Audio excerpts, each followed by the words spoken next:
न्यायाधीश आपसे प्रश्न करें तो उनको ध्यान से सुने। ये नहीं कि अभी वो प्रश्न किए ही हैं कि आप फट से जवाब देने लगे। हमेशा प्रश्न सुनने के बाद एक पॉज देना चाहिए। टफ रहा था, लगभग 99% स्टूडेंट्स ने यही कहा था कि मेरा पेपर खराब गया है। तो इन्हीं लोगों में से जो है कई लोगों का इंटरव्यू कॉल आएगा, तो पर्सनालिटी पर काम करें, जो बोलने का तरीका रहे उसको एकदम पोलाइट कर ले, विनम्र हो जाएं आप। इसका आप लोग इंतजार कर रहे थे, civil court clerk mains exam result कब आएगा, रिजल्ट कब आएगा। इतना सारा वीडियो बना कि आप लोग इरिटेट हो रहे थे। आप लोग को लग रहा था कि सिर्फ झूठा दिलासा दिया जा रहा है, लेकिन जो आज इस वीडियो में हम चर्चा करेंगे 100% गारंटी नहीं बल्कि 1000% गारंटी है कि उस दिन ही आपको रिजल्ट आएगा सिविल कोर्ट मेंस का। मेरे साथ सिविल कोर्ट के काफी अच्छे तरीके से तैयारी करवाने वाले प्रियांक सर। प्रियांक सर आज वीडियो में बात करेंगे कब इसका रिजल्ट आएगा, और इंटरव्यू का भी डेट घोषित हो गया है। इंटरव्यू कब लिया जाएगा और इंटरव्यू की तैयारी के लिए आप लोग क्या क्या करना चाहिए, और सर का क्या प्लानिंग है, कितने दिनों में सर तैयारी अच्छे से करवा देंगे। साथ में प्यून एग्जाम 2025 में होगा या नहीं होगा, सारे मुद्दे बात करने के लिए हमारे साथ प्रियांक सर। सबसे पहले सर स्वागत है हमारे चैनल पर। नमस्कार आपका। सर बताइए, सिविल कोर्ट मेंस एग्जाम का सर ऐसा था कि स्टूडेंट बोल रहा था कि रिजल्ट आएगा 25 में या नहीं आएगा। फाइनली सर नोटिस आपके पास आ गया है सर रिजल्ट का, तो कब तक सर रिजल्ट आएगा? रिजल्ट जो है जैसा कि आज नोटिस आया है उसके हिसाब से ये 3 सितंबर को रिजल्ट आ जाएगा, और 8 सितंबर 2025 से इंटरव्यू शुरू भी हो जाएगा। कंफर्म है सर? हाँ कंफर्म है, क्योंकि उनके तरफ से ही जो रुपेश देव सर हैं पटना के जो जिला जज हैं उनके तरफ से आया, कन्वेनर एग्जामिनेशन कन्वेनर भी वही है, तो उनके तरफ से जो है नोटिस आया है जिसमें कि यह कहा गया है कि 3 मई को रिजल्ट आ जाएगा, 3 सितंबर को, और 8 सितंबर से जो है इंटरव्यू जो है वो लिया जाएगा। तो हमारा ये कहना है कि जो भी स्टूडेंट्स कैंडिडेट्स जो अपने बारे में श्योर हैं कि उनका पेपर जो है वो ठीक गया था, क्योंकि आप देखिए बहुत ये पेपर जो है टफ रहा था, लगभग 99% स्टूडेंट्स ने यही कहा था कि मेरा पेपर खराब गया है। तो इन्हीं लोगों में से जो है कई लोगों का इंटरव्यू कॉल आएगा, तो उनके लिए अप्रत्याशित भी होगा कि मेरा पेपर तो खराब गया था। तो हम यह बताना चाहेंगे कि लगभग लोगों का खराब गया था, बहुत कम लोग थे, रेयर लोग थे जिन्होंने कहा था कि उनका पेपर अच्छा गया है, क्योंकि मेरे कुछ स्टूडेंट्स हैं जिनका पेपर अच्छा गया था, तो उनका तो आएगा ही आएगा। तो हमको लगता है कि कट ऑफ भी कम जाएगा, और अगर उन लोगों ने मार्किंग सब्जेक्टिव वाले में ज्यादा किया होगा बढ़ा चढ़ा करके, तब तो हो सकता है कट ऑफ थोड़ा बढ़ जाए, लेकिन वो फिर सबके लिए होगा। तो पेपर खराब हुआ था तो सबके लिए पेपर टफ था, खराब हुआ था तो। और दूसरी बात कि जो लोग भी श्योर हैं वो तो अपनी तैयारी शुरू ही कर दें इंटरव्यू के लिए, और जो लोग नहीं भी श्योर हैं हम बता दें कि एकदम अप्रत्याशित रूप से हो सकता है कि उनका इंटरव्यू कॉल आ जाए और उनको लगेगा कि वो, जैसे बहुत लोग क्या होते हैं कि कंफर्म है कि नहीं भाई मेरा तो नहीं आएगा, मेरा पेपर बहुत खराब गया है, और अगर कहीं 3 तारीख को आ गया इंटरव्यू कॉल तो ऐसे में उनके पास बिल्कुल समय नहीं रहेगा। तो हम आपके इस चैनल के माध्यम से उन सभी कैंडिडेट्स को बताना चाहेंगे कि आप अपने पर्सनालिटी पर काम करना शुरू कर दें, क्योंकि ये 1 दिन 2 दिन का काम नहीं होता है, होता तो ये वर्षों का काम है। लेकिन चूंकि अब आपके पास जो भी समय बचा रह गया है, जो ये 15-20 दिनों का जो समय है आपके पास, उस समय आप अपने पर्सनालिटी पर काम करें, जो बोलने का तरीका रहे उसको एकदम पोलाइट कर लें, विनम्र हो जाएं आप। फिर कई लोगों का है कि सर ग्रेजुएशन में मेरा जो सब्जेक्ट है उसको पढ़े हुए कई साल हो गए हैं, तो बहुत दिनों से जो है उसे बहुत वर्षों से नाता नहीं रहा है। तो वैसे स्थिति में हम बताएंगे आपको, और हम अभी कुछ देर पहले अपने YouTube channel Parth civil service पर उस बात को डाले हैं, तो आप वहां भी जाकर देख सकते हैं। और यहां भी हम इनके चैनल के माध्यम से बता रहे हैं कि आप जो है, जैसे मान लो कि आपका ग्रेजुएशन में कोई सब्जेक्ट है केमिस्ट्री है, तो आप लूसेंट से या जिस भी बुक से आपने पढ़ा हो प्रतियोगिता परीक्षा के लिए केमिस्ट्री, तो आप पूरा ग्रेजुएशन वाला ना तैयार करें, बल्कि केमिस्ट्री के जो महत्वपूर्ण टॉपिक्स है उनको तैयार करें, बेसिक लेवल का, बिल्कुल बेसिक लेवल तक।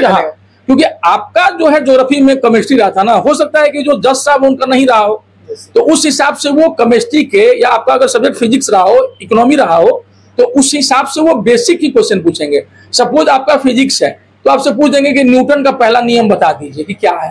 तो इस टाइप की चीजों की, इसलिए बहुत ज्यादा पैनिक नहीं हो, आप शांत हो जाएं, विनम्र रहें, कूल रहें। हम ये मेंस के टाइम में भी कहते थे, भले ही आप में से बहुत सारे लोग नाराज भी हो गए थे, तो लेकिन हम कम से कम अपना काम ईमानदारी से करते हैं इसमें, और मेरे कई सारे छात्र इस बात को मानते भी हैं। तो अभी भी हम कहेंगे कि ये जरूरी नहीं है, जैसे बहुत सारे लोगों को लगा कि अरे देखो जैसे ही इंटरव्यू का नोटिफिकेशन आया तो ये लोग अपनी दुकान खोलकर बैठ गए, तो वैसे जो ट्रोलर्स होते हैं या जो कैंडिडेट्स होते हैं उनको भी हम कहना चाहते हैं कि सेल्फ स्टडी सबसे बढ़िया होता है। अगर आपको लगता है कि आप अपने पर्सनालिटी में सेल्फ से सुधार कर सकते हैं तो उससे बेहतर कुछ है ही नहीं। आप अपने जिले पर काम कर लीजिएगा, जो भी आपका गृह जिला है उस पर काम कर लीजिए, जो आपकी हॉबी है उस पर काम कर लीजिए। फिर कई बार जजेस आपके फैमिली बैकग्राउंड पर भी क्वेश्चन पूछते हैं, तो अपना फैमिली जो डिटेल है कि मतलब पापा क्या करते हैं, मम्मी क्या करती हैं, कहाँ तक लोग पढ़ाई किए हुए हैं, कितने भाई बहन हैं, बाकी लोग क्या करते हैं आपके घर में, आप कहाँ के रहने वाले हैं, आपने कहाँ से पढ़ाई की है। तो इन सभी चीजों पर, जैसे किसी यूनिवर्सिटी से आपने पढ़ाई की है तो उससे रिलेटेड चीज। लेकिन ये भी बता दें कि आपका इंटरव्यू बहुत जाएगा, टाइम तो 5 मिनट जाएगा, उससे ज्यादा नहीं जाएगा। कई लोगों का इंटरव्यू तो 1 से 2 मिनट में समाप्त हो जाएगा, क्योंकि जैसे ही आप चैम्बर में प्रवेश करेंगे, जो 3 लर्नेड जजेस वहां होंगे वो देखते ही जो है, जो ऑनरेबल जजेस होंगे वो देखते समझ जाते हैं कि इनको लेना है नहीं लेना है। और अगले 2-3 मिनट में आपको ये तय करना है कि जो वो आपके बारे में सोच रहे हैं वो सही सोच रहे हैं या वो गलत सोच रहे हैं। तो इस चीज को ठीक करने के लिए आप में विनम्रता जो है वो पहला लक्षण होना चाहिए कि आप विनम्र हो जाएं। जब भी प्रश्न किया जाए, जो माननीय न्यायाधीश आपसे प्रश्न करें तो उनको ध्यान से सुने। ये नहीं कि अभी वो प्रश्न किए ही हैं कि आप फट से जवाब देने लगे। हमेशा प्रश्न सुनने के बाद एक पॉज देना चाहिए, सोचना चाहिए, 2 सेकंड का समय लेकर तब आप उनको जवाब दें। और बैठने का जो तरीका रहेगा, आपके जो कंधे रहेंगे वो जो है वो ठीक रहना चाहिए। आपका दोनों पैर जो है वो आपस में जो है सिमटा रहना चाहिए, और दोनों हाथ जो है वो सामने आपके ठेहुने पर जो है वो रहना चाहिए, क्रॉस नहीं होना चाहिए। पैर जो है वो कांपता हुआ नहीं लगे कि आपका नर्वस ब्रेकडाउन हो गया। तो आप शांत रहेंगे और इंटरव्यू से पहले गहरी गहरी सांस लेंगे। अगर जैसे पेट अगर बाहर टिमकी टाइप का निकला हुआ है तो थोड़ा सा एक्सरसाइज कर लेंगे, अपने आप को थोड़ा फिट रखेंगे, क्योंकि आपके स्वस्थ शरीर को देख करके लगेगा कि स्वस्थ तन में स्वस्थ मन बसता है। तो इन सब चीजों पर आप काम कर लेंगे। जो मैंने बताया, अपना हॉबी भी तैयार रखेंगे, क्योंकि वो कभी भी आपसे पूछ सकते हैं कि आपकी हॉबी क्या है। तो अपना हॉबी वही बताएंगे जिसमें आप सहज हों। ये नहीं कि कोई ऐसी हॉबी बता दी है जिसमें बहुत सारे प्रश्न हो जाए। और पूरे प्रश्न को सुनने के बाद पॉज लेकर के फिर आराम से अपना जवाब दें। और जिन प्रश्नों के उत्तर नहीं आते हैं वहां सहज होकर के आप उनसे जो है माफी मांग लें कि सर इसका उत्तर जो है मुझे नहीं पता है, मैं क्षमा चाहता हूं। और अपनी मुस्कान बरकरार रखें। जब आपसे प्रश्न पूछे जा रहे हों और उसके बाद जब आप उत्तर दें, तो जिन सदस्य ने आपसे प्रश्न पूछा है उनको देखें जरूर जवाब देते समय, लेकिन जो उनके अगल बगल जो 2 और माननीय न्यायाधीश बैठे रहेंगे उनको भी देखते रहें बीच बीच में। इससे आपका कॉन्फिडेंस झलकता है। आई कांटेक्ट बना करके रखें। जब जवाब नहीं आ रहा हो तो आंख ऊपर या नीचे न करके सीधा आई कांटेक्ट रखें और बोल दें कि क्षमा चाहता हूं सर, मुझे इसका उत्तर जो है नहीं पता है, या फिलहाल जो है मुझे इसका उत्तर याद नहीं आ रहा है, इसके लिए मैं माफी चाहता हूं। तो ये सब आपका बोलने का तरीका होगा। फिर बाकी जो आने का तरीका होगा वो विनम्रता भरा होना चाहिए। और भी बहुत सारी चीजें होती हैं जो, और कल सर प्रश्न मेरे मन में आ रहा है कि अगर सर कोई फीमेल है, कोई लड़की सर इंटरव्यू देने जा रहा है, तो क्या पैनल में कोई महिला भी हो सकती है? क्या हो सकती है। जैसे कई बार ऐसा हो सकता है कि किसी पैनल में महिला जज को रख दिया जाए, ठीक है। तो बेसिकली होता क्या है कि 3-3 जजेस का पैनल बनता है, ठीक है। और जहां पर आपका सेंटर होता है वहां के जिला जज होते हैं, और अगल बगल के 2 जिलों से जिला जज को भी बुला लिया जाता है। एक ही रैंक के लगभग लोग होते हैं, और उसमें महिला जजेस भी हो सकती हैं, इसमें कोई दिक्कत नहीं है। लेकिन चूंकि आप देखिएगा कि बिहार जुडिशरी में फिलहाल अभी ज्यादा पुरुष ही हैं, तो ज्यादा चांस है कि ज्यादा में पुरुष रहेंगे। और आपका जो पहनावा होना चाहिए वो तड़क भड़क वाला नहीं होना चाहिए, वो सिंपल होना चाहिए। और कल शाम 6 बजे से हम खुद भी अपना जो है मॉक सेशन जो है शुरू कर रहे हैं। इसके संबंध में मैंने अपने YouTube channel Parth civil service पर सारी जानकारी दे दी है।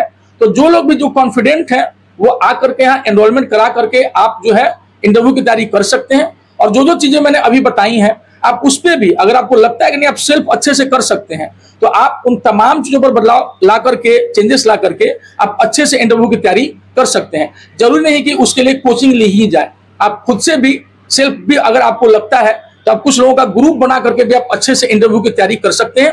और रही मेरी बात, तो हम जो लोग दूर है, पटना नहीं आ सकते हैं, उनके लिए हम लोग ऑनलाइन माध्यम से भी जो है इसको उपलब्ध कराएंगे। तो जो लोग सर एप्लीकेशन पर चलेगा, हाँ, और ऑनलाइन जो है वो एप्लीकेशन नहीं, उसके लिए हम लोग लैपटॉप, हाँ, उस जूम पर ये करके जो है हम लोग जोड़ लेंगे, या फिर व्हाट्सएप वीडियो कॉल के थ्रू भी जोड़ लेंगे।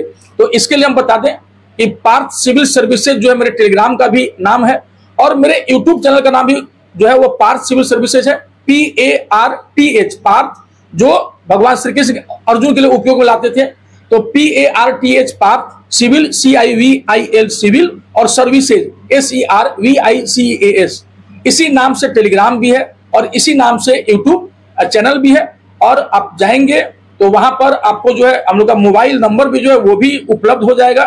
तो वो जो है 8252637947, इस पर भी आप कॉल करके इसके बारे में जानकारी ले सकते हैं। तो कल शाम 6 साढ़े 6 बजे आप आकर के जो है आप मॉक इंटरव्यू दे सकते हैं, या फिर नहीं भी देने का मन हो तो अगर किसी प्रकार की गाइडेंस आई होगी तो उसके लिए भी मैं उपलब्ध हूँ आप लोगों के लिए। इसके अलावा सर क्या डॉक्यूमेंट वेरिफिकेशन इंटरव्यू के दिन ही लिया जाएगा या बाद में लिया जाएगा? नहीं, वो उसी दिन हो जाता है जिस दिन बुलाया जाता है इंटरव्यू का। तो सारे चीजें जो है वो आप अभी से अपना रख लेंगे, जितनी चीजें होती हैं फोटोकॉपी भी करा करके रख लेंगे, जो अटेस्टेड होगा वो भी करा करके अपना अपसेल्फ अटेस्टेड भी कर देंगे। तो ये तमाम चीजें जातीय आवासीय आय एनसीएल ईडब्ल्यू सब कुछ, बिल्कुल सब कुछ जिन लोगों को चाहिए वो सब कुछ करा के रखना पड़ेगा। और महिलाओं के लिए हम ये बता दें कि जो स्पेशली जो मैरिड वुमेन है वो अपना जाति प्रमाण पत्र पिता के नाम से बनवाए, पति के नाम से नहीं बनेगा आपका, याद रखिएगा।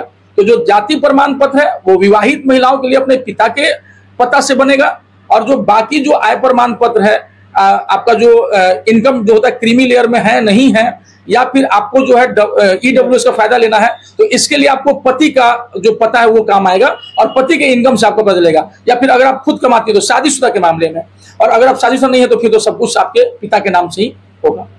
इसके अलावा सर क्या इसमें कट ऑफ जो आएगा सर, तो कट ऑफ को बताया जाए कि किस आधार पर उठाया, कितना मार्क्स आया, इसका कोई पारदर्शिता रहेगा सर? बिल्कुल, ये रहना चाहिए। मतलब ऐसा हमको लगता है कि वो देंगे कि इतने से उठाया गया, नहीं भी तो फिलहाल अगर जिनका आएगा तो हम आपको अपना एक एक्सपीरियंस बताते हैं कि पिछली बार जो मेरे यहाँ से जो रीडर और स्टेनोग्राफर हुए हैं उनमें से आपको हम चीज बता दें कि 95% से ज्यादा स्टूडेंट जो थे वो मतलब निम्न मध्यम वर्गीय या फिर एकदम निम्न परिवार से थे। तो जाहिर सी बात है कि उनके पास ना कोई जुगाड़ था ना कोई पैसा था, फिर भी उनका सिलेक्शन हुआ। कम से कम इस बात के साक्षी हम हैं। आप कहिएगा तो हम वैसे स्टूडेंट लाकर आपको मिलवा भी देंगे। तो काफी साफ सुथरे से रिजल्ट प्रकाशित किया जाएगा, कोई सेटिंग धांधली इसमें नहीं चलता है, कोर्ट एग्जाम में नहीं चलता है। बिल्कुल, हमको कुछ लोगों को होता क्या है कि जैसे देखिए जब जिसका सिलेक्शन नहीं होता है ना तो वो एकदम कैंडिडेट जो है जाहिर सी बात है डिप्रेशन में जाता है, और उग्रता में वो लोग कुछ भी बोल देते हैं कि अरे इस सबका लगता है जालसाजी से हुआ, ये हुआ वो हुआ। लेकिन हम फिर देखते हैं दूसरी तरफ तो जिन स्टूडेंट्स का हुआ रहता है कैंडिडेट्स का, हम देखते हैं यार वो भी तो साधारण घर से ही हैं और उनके पास भी कोई ऐसा जुगाड़ नहीं होता है। सब यहाँ पर बेचारे सब कमरे में जो है अपना एकदम दड़बे सा बना रहता कमरा, उसमें मकान मालिकों का दर्द जो कष्ट जो है वो भी सहते हुए उसमें रहते हैं, और उसके बाद वो तैयारी करते हैं। तो क्या पैरवी और क्या जुगाड़ लगाएंगे? तो आप समझ सकते हैं कि वैसे स्थिति में जाता रहा। हो सकता है कुछ होता प्रतिशत, लेकिन भाई जब हम किसी चीज के बारे में कंफर्म नहीं है तो कोई गलत आक्षेप हम नहीं लगा सकते किसी के कहने पर या किसी को खुश करने के लिए। सर इंटरव्यू कहाँ पे लिया जाएगा सर? क्या पटना में लिया जाएगा या प्रमंडल स्तर पर लिया जाएगा, या जो भी बिहार में 38 जिला उसका जोन बनाया जाए कि यहाँ पे मिथिलांचल वाला एरिया को लिया जाएगा, यहाँ पे शाहबाद को, यहाँ पे मगध का, ऐसा भी कुछ होगा क्या सर?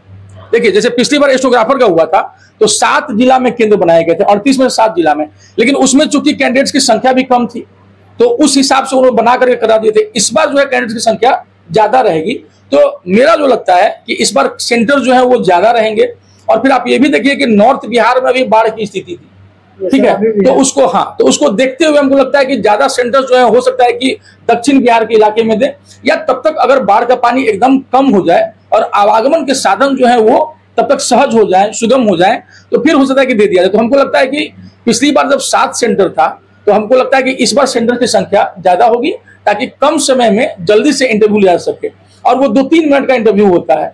तो आप उस हिसाब से समझिए कि वो एक दिन में सर अप्रॉक्स कितने बच्चे को बुलाया जाएगा, या लड़की को अलग से बुलाया जाएगा, अलग डेट में लड़का, सबको एक साथ बुलाया जाएगा? नहीं, सबको एक साथ, मतलब जो जैसे जैसे रोल नंबर रहता है ना सबको जिन सेंटर से बुलाया जाता है उनको बुलाया जाता है। और हमको लगता है कि ऑन एन एवरेज 100 स्टूडेंट्स को मतलब वो निकालते चले जाते हैं, वो बहुत तेजी से होता है। 2-3 दिन, कई को तो बस एकदम बुलाते हैं, नाम पूछते हैं, देखा 1 मिनट तक और क्या कहाँ के रहने वाले हो जी, ऐसे वैसे करके फिर भेज देते हैं। तो वो भी लग जाता है कि भाई हमसे तो कुछ पूछा ही नहीं, लेकिन बाद में देखा जाता है कि रिजल्ट आ गया है। तो बहुत सारी चीजें होती क्या है कि आप घुस रहे हैं, आपका बैठने का तरीका, आपके चेहरे पर जो है एरोगेंसी तो नहीं झलक रही है, आप विनम्र हैं, और फिर वो पूछेंगे कि क्या आप इस पद के लिए क्यों मानते हैं खुद को कि आप उपयुक्त हैं। तो ये तमाम चीजें जो है आपसे पूछेगा, और अगर वो सेटिस्फाइड होंगे तीनों लोग तो आपको नंबर मिल जाएगा। तो हमको लगता है कि इंटरव्यू उस चीज की पहचान है, क्योंकि आपका वो देख चुके हैं विद्वता कि भाई आप इतने बच्चों में आप यहाँ छट करके आए हैं, तो आपसे बहुत ज्यादा नॉलेज पर में नहीं जानेंगे, बस वो जानेंगे कि क्या यह अभ्यर्थी ठीक है, इसका मानसिक स्थिति ठीक है, इसका हाव भाव क्या है, क्या यह अभ्यर्थी कोर्ट के डिकोरम को मेंटेन करेगा, क्या यह जो माननीय न्यायाधीश हैं उनके डिकोरम को मेंटेन करेगा, रिस्पेक्ट देगा प्रॉपर, और क्या ये सिविल कोर्ट में जो क्लर्क का जो काम होता है उसको बिना पेशेंस खोए आराम से ये कर पाएगा। इन तमाम गुणों को परखा जाएगा, आपसे पूछा जा सकता है कि आपकी कमियां क्या है, मजबूत पक्ष क्या है, तो ये सब कुछ जो है आपसे पूछा जा सकता है। सर ज्वाइनिंग कब तक हो जाएगा? अब तो सर इंटरव्यू हो जाएगा, ज्वाइनिंग सर क्या 2025 में ही उनको सैलरी उठाने का मौका मिल जाएगा, अपने कार्यालय में जाके ड्यूटी मिल जाएगा सर क्या? हाँ बिल्कुल, आप देखिएगा कि इसके पहले भी रीडर या स्टेनोग्राफर का जब एग्जाम हुआ था तो कैंडिडेट्स बहुत उग्र हो जाते थे, कब आएगा कब आएगा, लेकिन जैसे ही आता था इंटरव्यू का ये, उसके बाद ताबड़तोड़ जो उनको बुला भी लिया जाता था। ठीक है, तो आप मान के चलिए कि इस बार कई लोगों के घर में जो है दीपावली अच्छी मनेगी। तो देख सकते हैं कि हमारे साथ Priyank sir civil court mains exam को रिजल्ट के लेकर पूरा दावा कर दिया कि 3 सितंबर को, और सर क्या 8 सितंबर से इंटरव्यू शुरू है। 8 तारीख से आपको इंटरव्यू स्टार्ट हो जाएगा। तो अभी से आप लोग कमर कस लीजिए, और सर भी पूरी तरीके से इंटरव्यू की तैयारी करवाने में लग गए हैं, क्योंकि सर के पास बहुत सालों का अनुभव है, और जो भी एग्जाम में इंटरव्यू लिया जाता है उसका सर तैयारी अच्छे से करवाते हैं। तो सर के साथ जुड़ जाइए। इसके अलावा भी आपको इंटरव्यू से रिलेटेड कोई प्रश्न आपके मन में आ रहे हैं जो कि हम सर से पूछना रह गए होंगे, तो आप लोग कमेंट सेक्शन में लिख दीजिएगा। फिर जल्द सर के साथ नेक्स्ट वीडियो बनाएंगे, सारे प्लानिंग सारे स्ट्रेटजी पर चर्चा करेंगे कि कैसे आपका फाइनल सिलेक्शन हुआ, कैसे मेरिट में नाम आएगा। पूरा वीडियो अगर आपको अच्छा लगा हो तो चैनल को लाइक से सब्सक्राइब जरूर कर लीजिएगा। पूरा वीडियो देखने के लिए सभी लोग को जय हिंद।